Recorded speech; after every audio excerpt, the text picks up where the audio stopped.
Attorney-General, Deputy Speaker has put forth an amendment for Section 145 of the Constitution, which, in my view,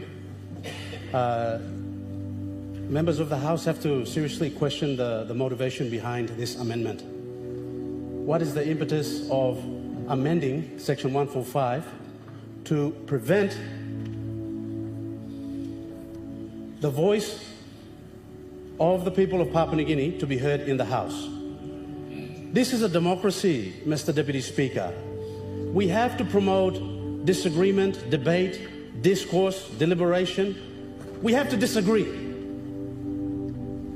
We cannot allow this kind of flippant amendment to the Constitution for something that's just so important as the vote of no confidence. The good Attorney General tried to qualify the reasons for making this amendment, talking about political stability, talking about a lack of confidence, talking about the socio-economic situation in the country. My good question to all honourable members of the House, is a vote of no confidence causing the law and order crisis up in Enga right now, for example? Is a vote of no confidence causing that? Has a vote of no confidence prevented any foreign direct investment in the last 5 years? Has a vote of no confidence caused that? No, it hasn't. It's a total lack of performance by the good Prime Minister and the Cabinet, this government. You just do not have any solutions for the suffering that's taking place in the country right now. And now you're coming here to say that, all right, we're going to be given more time, and you're weaponizing legislation to just keep yourselves in power. You have to, the good Prime Minister, you have to humbly reject this bill, take it back. You have to earn the confidence of the House, all members of the House, because I represent the people of Chuave and they're part of Papua New Guinea too. And the same applies to all members in the opposition. Is there no members in government who are fit and capable to be Prime Minister? Wambla Manchona fit the Prime Minister? Huh? Why? No party leader stubber. Let's look at the track record from 2019 to 2024. You've got to talk about facts. Facts don't have feelings. You've got the numbers. So why are we trying to weaponize legislation to stay in power? You've got the numbers. You've got to prove yourselves on effective policy implementation so that there's increased and augmented confidence in the Prime Minister and this government. And you haven't done that. Cost of living crisis, FX crisis, fuel crisis, law and order crisis. My goodness, it's endless, and you have no solution. And no shame coming in here now to weaponize legislation to just stay in power. Shame on you. Shame on you.